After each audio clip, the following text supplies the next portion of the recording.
Hi, everybody. I'm Hugh.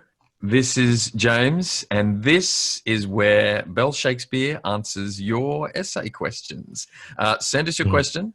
We'll do our very best to at least point you in the right direction in 3 minutes or less, or occasionally slightly more. Sometimes more. Yeah.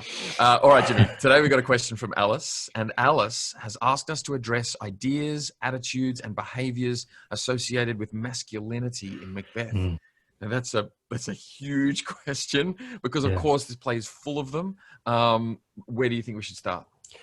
Oh, look, I think a great place to start with this question is Act 1, Scene 7, the relationship between Macbeth and Lady Macbeth, and when they're talking about killing King Duncan.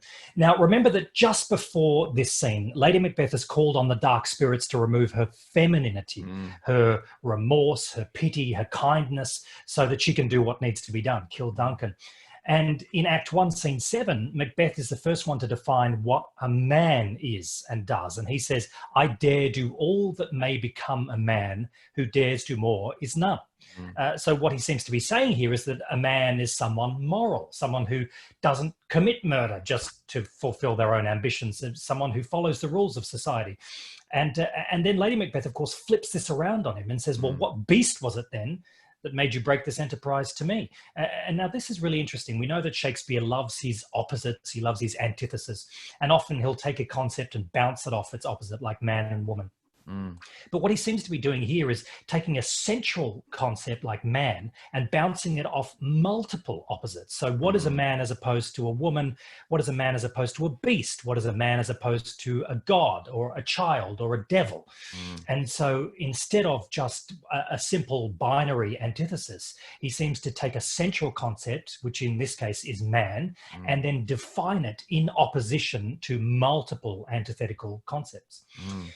Later in that scene, Lady Macbeth, of course, redefines what a man is for Macbeth. And she says, when you durst do it, then you were a man. So now in this case, a man is no longer someone thoughtful and moral, but someone daring and bold who takes action. Yeah, absolutely. That word redefines is really interesting because it's going on through the whole play. And often when somebody uses the word man or tries to define what it is to be a man, it's only moments later when somebody uses that word again in a completely opposite sense, because you're talking there about her using the word man to spur him into action, as in a man will act, a man will fight. But later in the banquet scene, when the ghost of Banquo appears, she uses the word man seemingly in an effort to contain Macbeth and to stop him from acting. She said, when he's reacting to the ghost, she says things like, are you a man? And quite unmanned in folly, as in to behave in this reactionary, emotional way is the exact opposite of what it means to be a man. A man is contained. And then you're stable, because then, of course, the first thing he says when the ghost is gone is, why so? Being gone, I am a man again. That's the first thing he says. He wants to reassure us that he is this calm, stable, strong, masculine creature. Okay, Alice, I hope that's given you a few ideas. Try to remember when you're asked a question like this, you, of course, are being invited to include your perspective on what masculinity is as well, because these plays exist for you in the 21st century. So you've got to bring some of your perspective and some of your opinion as well. That's right. And always remembering with your opinion to back it up with examples and quotes from the text. Yes, incredibly important.